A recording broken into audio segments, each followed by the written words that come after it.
여름이면 유독 다한증과 액취증으로 고통받는 분들이 있습니다. 단순히 위생 문제를 넘어서 사회생활이나 대인관계마저 위축시킬 수 있는 질환인데요. 이 지긋지긋한 다한증과 액취증 극복법, 김현정 피부과 전문의와 함께 자세히 살펴보겠습니다. 교수님 안녕하세요. 네, 안녕하세요. 네. 자, 땀은 우리 몸의 중요한 생리현상 중에 하나고 땀을 흘리지 않는 것도 문제가 될 텐데요. 자, 그런데 이 땀이 우리 몸에서 어떤 역할을 하는지부터 알아보면 좋을 것 같습니다. 네, 가장 중요한 역할이라고 하면 체온을 조절하는 역할이라고 할 수 있습니다. 우리가 뭐 운동을 많이 하거나 열이 나서 땀이 많이 나게 되면 땀이 배출이 되고 이게 증발하면서 체온을 낮추게 되는 역할을 하게 됩니다. 따라서 여름에 일사병을 막고 열사병을 막는데 땀이 가장 중요한 역할을 하게 되죠. 네. 두 번째, 땀의 가장 중요한 기능은 노폐물을 제거하는 기능이라고 할 수 있습니다. 그러니까 땀이 나면서 몸 안에 있던 노폐물을 배출하는 기능이 있기 때문에 몸의 항상성을 유지하는 데 중요한 역할을 하게 됩니다. 또 하나는 땀이 나게 되면 피부가 좀 촉촉하게 되잖아요. 네. 그래서 장벽을 보호하는 역할을 할 뿐만 아니라 피부 장벽에 천연 항균 성분을 만들어내기 때문에 외부에서 들어오는 균을 방어하는 데도 땀샘이 중요한 역할을 하죠. 따라서 몸의 체온을 조절하게 되고 항상성을 유지하게 되고 피부의 보호막을 형성하는 천연 보호막으로서 땀의 역할이 아주 중요하게 됩니다. 네, 이렇게 중요한 땀과 관련해서 오늘은 주요 질환들과 관련한 이야기를 나눠볼 텐데요. 네. 자, 먼저 땀과 관련된 질환에는 어떤 것들이 있는지 쭉 정리해 보면 좋을 것 같네요. 네, 땀 자체는 건강을 지켜주는 중요한 역할을 하게 되는데요. 근데 문제는 이게 너무 많이 나와요. 네. 그걸 저희가 다한증이라는 병으로 부르고요. 땀이 나오는데 좀 이상한 냄새가 나요라고 하는 액취증도 땀샘에 관련된 질환이라고 볼 수 있고요. 세 번째는 땀이 나오다가 막혀서 염증을 일으키는 질환입니다. 특히 어린아이들한테 많이 보이는 질환인데요. 이걸 땀띠라고 부르게 됩니다. 또 하나는 땀이 나면서 우리 피부 진균, 곰팡이가 잘 생겨서 얼룩덜룩해 보이는 그런 질환을 저희가 어루러기라고 부르는데요. 이렇게 다한증, 뭐 액취증, 땀띠, 그리고 어루러기가 모두 땀에 관련된 질환이라고 볼 수 있고요. 특히 여름처럼 올해 너무 덥죠. 오늘도 너무 더웠는데요. 이렇게 더울 때 땀이 많이 흘리면서 이런 질환들을 다시 생각해보는 그런 시간인 것 같습니다. 네, 이렇게 땀과 관련된 여러 가지 질환들에 대해서 정리를 해주셨는데 네. 그중에서도 먼저 땀이 많이 난다는 다한증에 대해서 좀 알아보겠습니다. 네. 사실 뭐 더우면 네. 땀이 날 수도 있다 이렇게 이야기를 해주셨는데 과연 땀이 얼마나 많이 나야 다한증이라고 하는 건지 그리고 다한증은 왜 발생하는 건지 그것도 궁금하네요. 다한증의 정확한 정의로 뭐 0.1mm, 1mm, 10mm 기준은 없습니다. 왜냐하면 사람의 체표 면적이 다르기 때문에 나오는 땀의 양은 체표 면적과 저희 활동량에 따라 정해지게 되는데요. 우리가 이 정상적으로 봤을 때 운동을 하고 땀을 흘리고 사우나를 하고 땀을 흘리는 것보다 지나치게 많이 나와서 예를 들어서 저는 옷을 3개씩 들고 다녀요. 아니면 손과 발에 땀이 많이 나서 양말을 5개씩 들고 다녀요 하는 것들을 저희가 다한증이라고 정의할 수가 있는 거죠. 양말을 5개씩이나 너무 가지고 땀이 다니시나요? 나니까 남들한테 피해를 줄까 봐 그렇게 네. 하시는 분들도 있고요. 솔직히 이제 저희 진료실에 와서 땀을 보고 선생님 제 손을 보세요 그러면 손이 이렇게 물이 뚝 떨어지는 경우도 있어요. 가만히 있어도요? 가만히 있어도 그러면 이 환자는 정말 치료해줘야겠구나 생각할 정도인데요. 이러한 다한증도 크게 2가지로 나눌 수가 있는데요. 네. 첫 번째는 원발성 다한증이라고 얘기를 합니다. 이거는 지나치게 교감신경이 항진되기 때문에 땀샘을 과도하게 자극하게 되고 이것들이 땀을 많이 만들게 하는데요. 얘는 언제 이제 제대로 알게 되면 초등학교 고학년, 사춘기가 시작하면서 특히 사회적인 활동을 많이 하는 성인기 때 우리가 정말 끝까지 발현되게 되고 너무 괴로워하면서 병원을 찾아오게 되고요. 네. 이 다한증 같은 경우는 약간 유전적인 성향이 있다라고도 알려져 있습니다. 그렇군요. 따라서 원발성 다한증이라는 거는 기저 질환이 없는데도 땀이 나는 경우고요. 두 번째는 어떤 2차적인 다한증이 있습니다. 특히 전신적인 질환이 있을 때 땀이 많이 나게 되는데요. 첫 번째는 갑상선 기능 항진증이 있습니다. 갑상선 호르몬은 대사를 촉진시키기 때문에 지나치게 땀이 많이 나는 경우에 갑상선 기능을 보셔야 되고요. 또는 당뇨가 있는 경우도 땀을 많이 흘릴 수가 있고요. 좀 무서운 얘기긴 한데요. 혈액암 중에 일부는 밤에 정말 이불이 푹 젖을 정도로 땀이 나는 경우가 있어서 네. 방문하시는 분들도 있고요.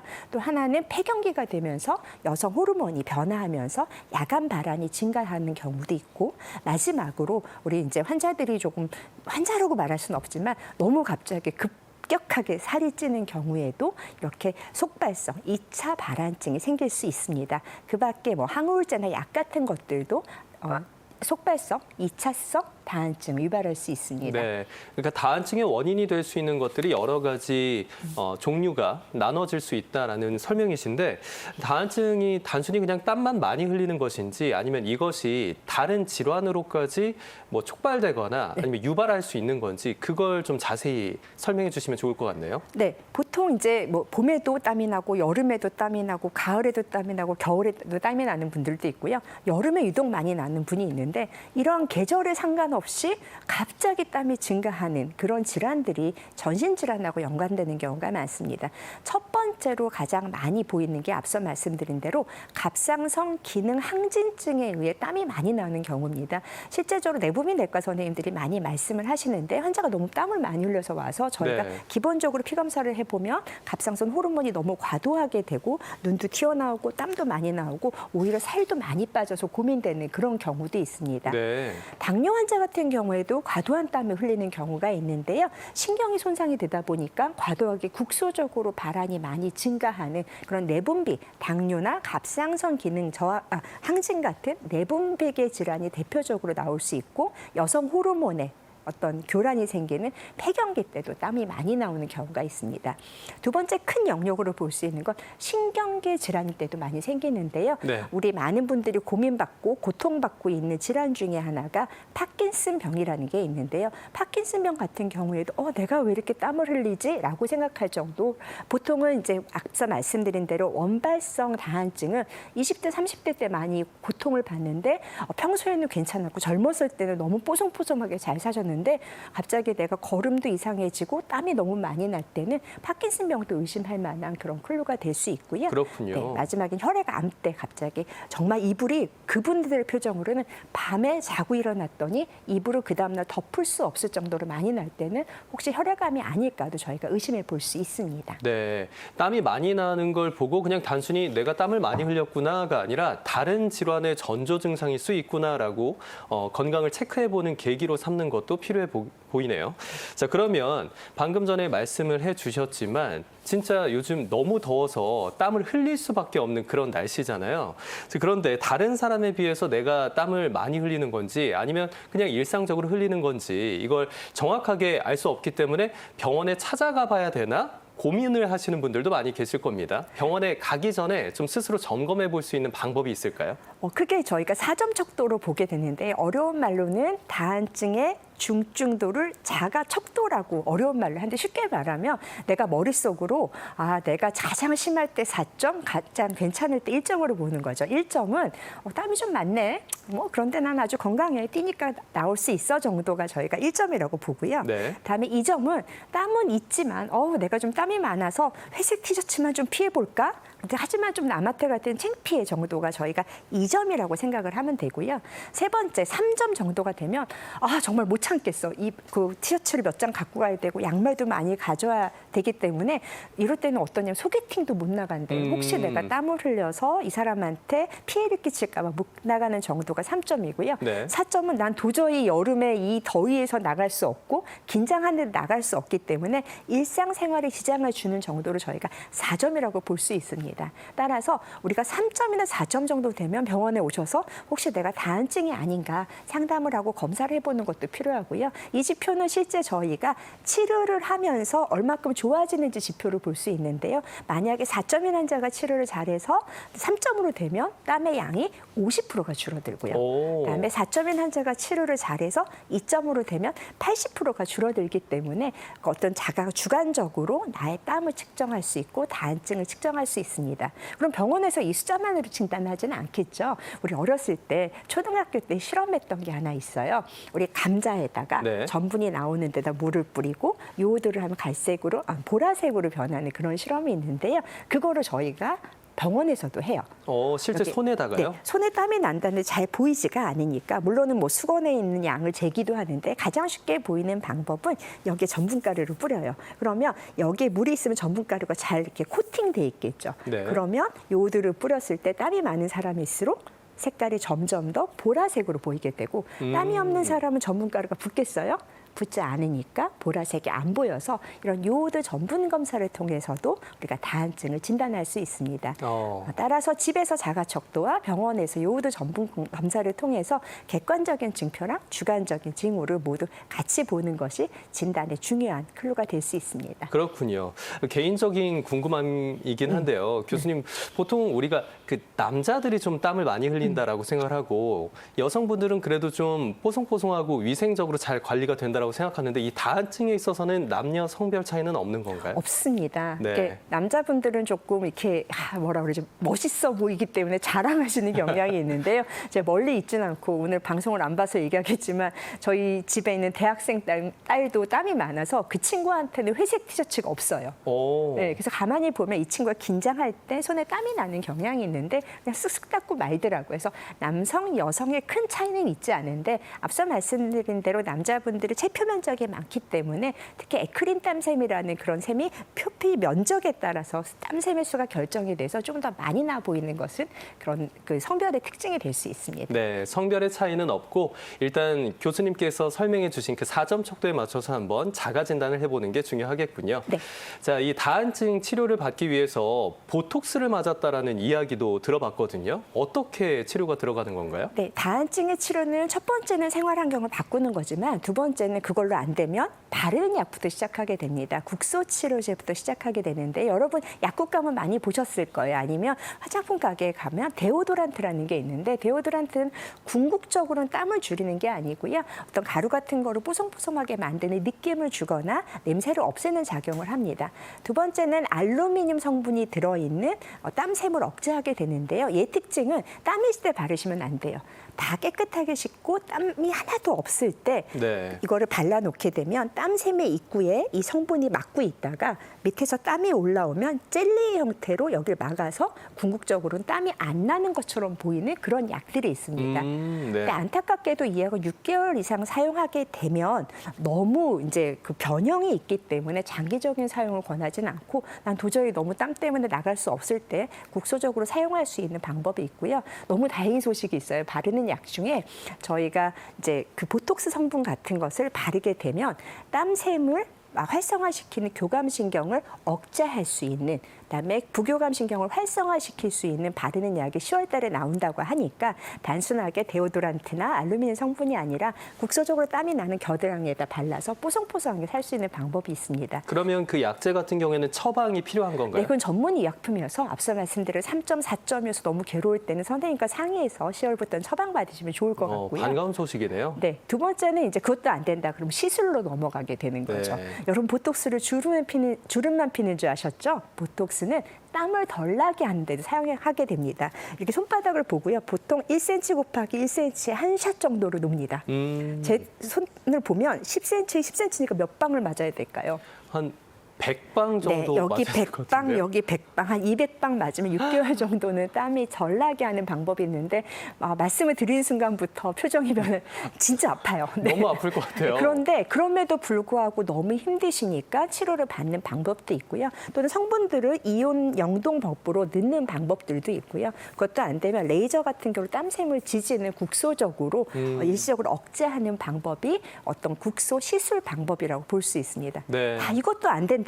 그렇게 되면 우리가 척수신경을 따라서 교감신경이 이렇게 나가게 되는데요. 그 교감신경을 절제함으로써 그쪽에 땀을 아예 못 나가게 하는 거죠. 예를 들어서 얼굴에 땀을 많으면 얼굴에 있는 교감신경, 그다음에 팔이나 어깨, 겨드랑이 쪽에 많으면 이쪽 교감신경, 뭐 사타구니 쪽에 많으면 이쪽 교감신경을 일시적으로 절제해서 땀을 나는 기전을 완전히 막는 그런 방법들이 있습니다. 따라서 우리가 생활환경 교정, 그다음에 바르는 약, 그것도 안 되면 시술, 도저히 안 되겠다 그럼 수술까지 다양한 방법으로 시도해 볼 수 있습니다. 네, 증상의 단계별로 치료 방법을 달리할 수 있는데 제가 설명을 듣다 보니까 진짜 땀이 많이 난다는 게 주사를 맞고 시술을 하고 수술을 하는 것보다 더 고통스럽게 느껴질 정도로 다한증에 대해서 힘들어하시는 환자분들이 많이 계시겠구나라는 생각을 다시 한번 하게 됩니다. 네. 자, 그러면 다한증과 더불어서 땀으로 인해서 많은 스트레스를 주는 질환이죠. 다음 질환 액취증으로 한번 넘어가 볼게요.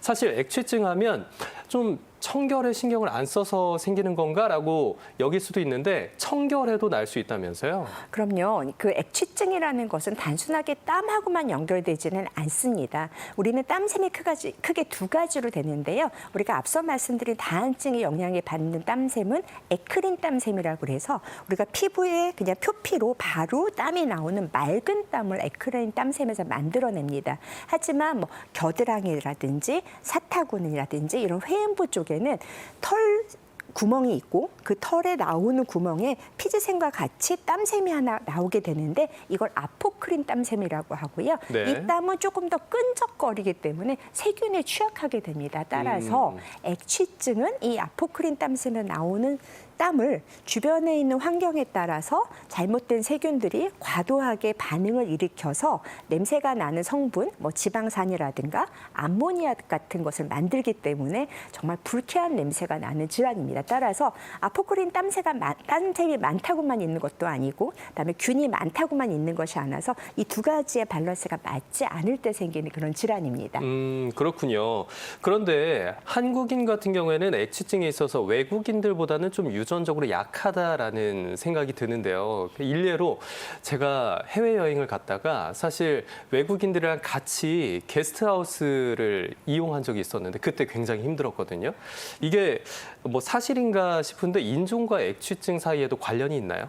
네, 있죠. 저희가 뭐 앞서 말씀하신 대로 게스트하우스도 있지만 비행기를 타면 아주 확연하게 느끼게 되는데요. 네. 저희가 뭐 일본이나 중국 갈 때는 그렇게 큰 문제가 있지 않지만 동남아라든지 서양의 비행기를 타면 아, 이런 냄새구나라는 느낌이 있을 정도로 유전적인 성향이 특히 인종적으로 되게 많이 강하게 되는데요. 혹시 귀지를 팠을 때 축축한 귀지를 본 적이 있으세요? 저 같은 경우에는 귀지는 일단 건조하게 떨어지는 걸로 알고 있는데요. 그런데 일부 인종에서는 귀지만 봐도 젖은 귀지가 나오는 그런 유전자가 있어요. 아, 젤같이 네. 좀 끈적끈적한가요? 네, 저희가 귀지는 보통 딱딱하거나 마른 귀지를 보게 되는데 그런 인종 같은 경우에는 ABCC1이라는 유전자의 변형이 있어서 귀지도 적고 아포크린 땀샘도 훨씬 더 많이 활성화돼 있어서 이런 액취증에 좀 더 취약한 인종이 있다라고 하게 되고요. 동양인보단 서양인, 다음에 서남아시아에서 조금 더 많다라고 알려져 있습니다. 어떻게 보면 한국인과 중국인, 일본인은 그 유전자에 의해서는 약간 축복받지 않았나라고 생각하지만 결코 아포크린 땀샘에 있는 액취증이 뭐 나쁜 거는 아니다라고 설명을 드릴 수 있을 것 같습니다. 네, 결국에 결론적으로 액취증과 유전적인 요인에는 관련이 있다 이렇게 이해가 되겠는데 자 그러면 이것도 궁금합니다. 네. 방금 전까지 알아봤던 다한증과 액취증 이 두 가지 사이에는 상관관계가 있나요? 아니면 별개의 질환인가요? 우선은 그 땀의 공장이 다르다고 보시면 돼요. 다한증은 아까 에크린 땀샘이라는 공장이기 때문에 표피가 있으면 이 안에서 물을 자꾸만 만들어내는 땀샘이 너무 과도하게 활성화된다라고 보면 아포크린 땀샘은 우리가 모낭 옆에 나오는 어떤 피지샘과 그 옆에 있는 땀샘이 활성화되기 때문에 공장 자체가 다르니까 두 가지는 다른 질환을 볼 수 있고요. 네. 또 하나는 액취증은 아포크린 땀샘에서 땀이 나오는데 주변에 있는 세균 때문에 한 번 더 가공이 돼서 나오는 거기 때문에 단순하게 땀이 많이 나오는 다한증과 액취증은 다른 기전이라고 이해하시면 좋을 것 같습니다. 아, 그러면은 액취증과 다한증이 같이 발생할 수도 있지만 그렇다고 해서 무조건 액취증이 있는 사람이 다한증이 있고 다한증이 있다고 해서 액취증이 같이 따라온다 이렇게 이야기할 수는 없는 거군요. 그렇죠. 자동차 공장하고 다음에 오토바이 공장하고 두 개가 다를 뿐이지 그것들이 뭐 오토바이 공장이 많다고 자동차 공장이 많지 않은 거랑 똑같은 이론인 거죠. 네, 네. 아주 이해가 쉬운 설명이었습니다. 네. 그러면 액취증도 혹시 자가 진단이 가능할까요? 네, 이거는 이제 조금 예민한 얘기긴 하지만 스스로 또 진단을 좀 할 수 있을 것 같아요. 우선은 네. 보통 목욕을 하고 나서 한 2시간 정도가 되면 땀 양 말고 겨드랑이 이렇게 한번 냄새를 맡아볼 수 있고 이 2시간이요? 네, 2시간에 거리는 보통 한 30cm 정도라고 생각을 하면 됩니다. 30cm면 이 정도 되겠죠. 그런데 그 본인은 본인 냄새에 익숙해져 있어서 잘 모르지 않을까요? 이때 쓰는 카드가 있죠. 가족 카드라고. 왜냐하면 내가 사회생활을 네. 도와줄 수 있는 건 정말 우리 핏줄밖에 없기 때문에 가족들에게 나 냄새 나라고 물어보는 방법이 있고요. 두 번째는 속옷에서 볼 수 있어요. 아까 말씀드린 대로 지방산들이 많이 되면 이런 겨드랑이 쪽에 하얀 속옷을 입었을 때 약간 네. 노랗게 착색이 되는 것도 저희가 확인할 수가 있고요. 또 하나는 아까 말씀드린 대로 내 귀지가 너는 왜 이렇게 축축해 하는 분들도 액취증하고 연관성이 너무 많기 때문에 귀지도 축축하고 내가 이쪽에 조금 냄새가 나는 것 같다라고 하면 진단할 수 있고요. 네. 또 하나는 이쪽에 아까 말씀드린 요오드 전분 검사를 통해서 여기 정말 땀이 많이 나는구나. 그러면 조금 더 그런 액취증의 가능성이 높겠구나라고 하는 4가지 진단법을 할 수 있을 것 같습니다. 그렇군요. 저 같은 경우에는 학창 시절에 네. 기숙사 생활을 했거든요. 네. 그래서 이제 친구 중에서 네. 액취증을 가지고 있는 아이고. 친구가 있었는데 아무래도 좀 스트레스가 심했나 봐요. 그래서 네. 방학 때 가서 네. 수술을 하고 왔거든요. 네. 이렇게 뭐 비수술적 혹은 수술적 치료 방법이 있을 것 같은데 어떤 것들이 있나요?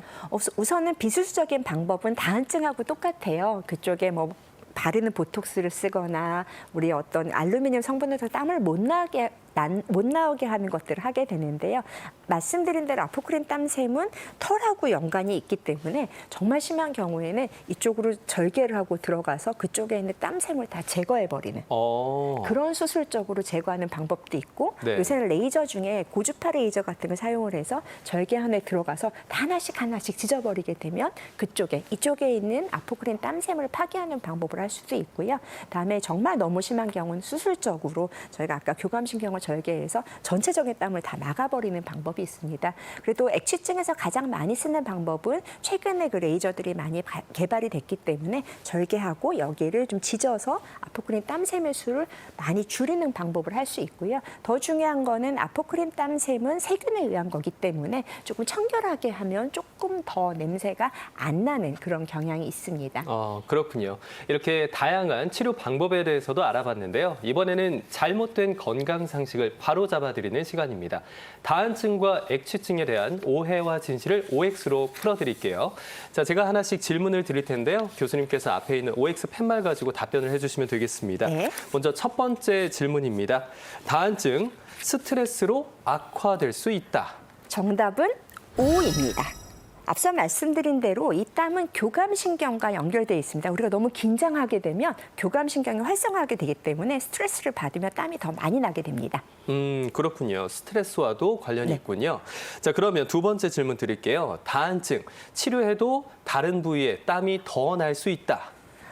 참 어려운 얘기지만 정답은 O입니다. 네. 이걸 어려운 말로 보상성 다한증이라고 하게 되는데요. 저희가 땀의 총량은 정해져 있기 때문에 이쪽 줄기를 맞게 되면 보상적으로 위쪽 줄기에 땀이 나는, 쉽게 말하면 겨드랑이가 덜 나면 오히려 얼굴에서 땀이 펑펑 나오는 경우도 있어서 정답은 O입니다. 우리가 흔히 이야기하는 땀 질량 보존의 법칙이라는 게 있군요. 네, 있습니다. 네. 네. 자, 세 번째 질문 드릴게요. 다한증 환자, 사우나 하면 절대 안 된다.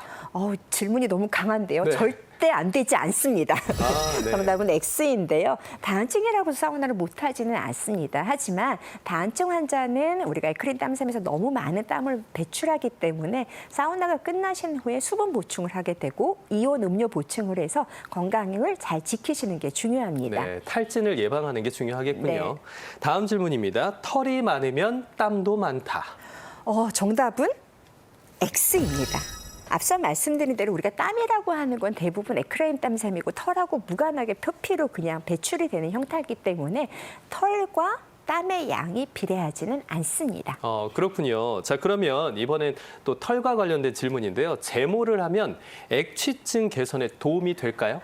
정답은 세모입니다. 앞서 말씀드린 아포크린 땀샘은 어떤 털에 연관되기 때문에 제모를 하게 되면 땀샘 자체를 없애지는 않지만 털이 줄게 되면 그 주변에 있는 세균의 양이 줄기 때문에 액취증을 좀 개선할 수 있습니다. 따라서 땀샘을 줄이는 역할은 제모가 있지 않지만 그 털 주변에 있던 균을 조금 더 청결하게 만드는 거는 긍정적인 효과가 있어서 정답은 세모입니다. 네, 자 마지막 질문 드릴게요. 레몬이나 식초, 소주도 액취증에 도움이 된다.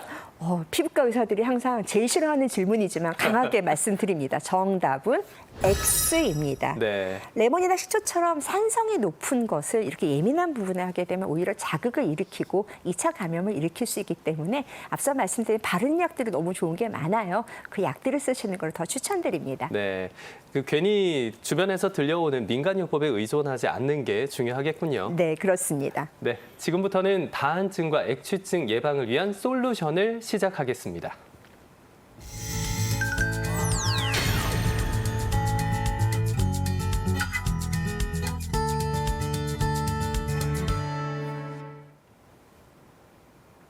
네, 교수님, 시술이나 수술을 하기 전에 일상생활에서 우리가 다한증이나 액취증을 예방할 수 있는 방법이 또 있을까요? 우선은 데오드란트라든가 다음에 우리 알루미늄 성분으로 땀을 좀 덜 나게 하는데 두 가지를 사용법을 좀 잘 기억하셨으면 좋겠습니다. 앞서 말씀드린 대로 알루미늄이 들어있는 그런 약들을 바르기 위해서는 전날 뽀송뽀송한 상태로 약을 발라주는 걸 절대 잊지 마셔야 된다는 걸 다시금 강조드리고요. 네. 두 번째는 아까 말씀드린 스트레스 때문에 교감신경이 활성돼서 땀이 많이 나니까 스트레스 줄이는 방법이 뭐가 있을까요? 심호흡이요. 심호흡, 그다음에 스트레스를 이완하는 명상을 통해서도 땀이 조금 덜 난다라고 얘기하고요.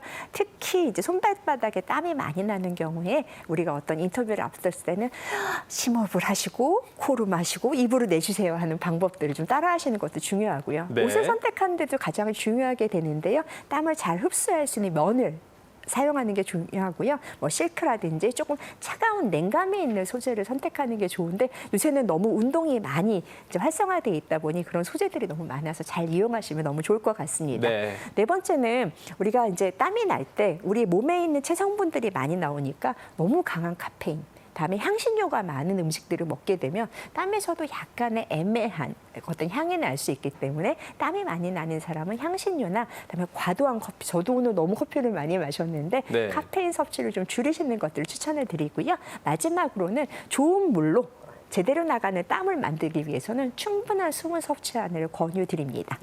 그렇군요. 여러 가지 방법을 소개해 주셨는데요. 이제 여름도 막바지를 향해 달려가고 있습니다. 얼마 남지 않은 여름인데 이 시간 동안 우리가 피부 건강 좀 잘 지키려면 어떻게 해야 될지 마지막 꿀팁 전수해 주시면 좋을 것 같네요. 누군가가 저한테 물어봤어요. 피부과 의사는 왜 이렇게 자외선 차단에 목숨을 거냐. 늦여름이라고 해서 자외선을 소홀히 하시면 안 된다고 봅니다. 네. 땀이 많이 나다 보면 우리가 자외선 차단제로 이것 때문에 땀이 더 나는 것 같아 안 바르는 경우가 있는데요. 정말 한시의 어떤 긴장도 놓치지 말고 바르셔야지만 우리가 이 여름이 지나고 난 다음에 얼굴이 칙칙하거나 주름이 많이 늘지 않는다는 그런 상황이 중요할 것 같고요. 또 하나는 이제 땀을 많이 조절하는 것도 계속 강조드릴 수밖에 없고요. 또 하나는 피지 분비가 좀 많이 나와요. 땀만 많이 나오는 게 아니라 피지 분비가 많이 나오니까 이 여름이 지나면 여드름이 나빠졌어요 하고 오시는 분들도 있고요. 다음에 어린아이들 건강을 좀 챙겨주셔야 되는데 오늘 많이 언급을 못 드렸지만 땀이 제대로 못 나와서 막히는 질환이 땀띠가 되는데 네. 우리 아이들 시원하게 해주고 식혀줘서 땀띠를 예방하는 것도 중요할 것 같습니다. 자외선과 땀, 하지만 끝까지 긴장을 놓치지 말자라는 것이 제가 여름철 건강, 특히 피부 건강에 대한 저의 조언입니다. 네, 이렇게 여름철 피부 건강과 관련한 조언까지 들어봤습니다. 지금까지 김현정 피부과 전문의와 함께 다한증과 액취증의 모든 것을 함께 살펴봤는데요. 다음 주제 우리 교수님께서 직접 소개해 주신다고요? 네, 지금은 단순하게 땀이 많이 나서 힘들어요 하는 질환을 설명을 드렸다면 우리는 다음 시간에 이런 겨드랑이나 사타구니에 땀이 나는 것뿐만 아니라 종기가 너무 생겨서 괴로워하는 질환이 있습니다. 여기도 한선, 땀샘이라는 이름이 있는데요. 앞에 별명이 붙어요. 화농성. 쉽게 말하면 종기가 너무 많이 생기는 땀샘의 염증, 화농성 한선염이라는 질환에 대해서 이야기를 나눠보도록 하겠습니다. 다음 네. 시간에 기대해 주세요. 네. 다음 시간도 많이 기대가 됩니다. 관련해서 궁금한 점을 건강365 코너 댓글란에 달아주시면 김현정 교수와 함께 자세하고 꼼꼼하게 해결해 드리겠습니다. 다음 시간에도 많은 기대 부탁드립니다.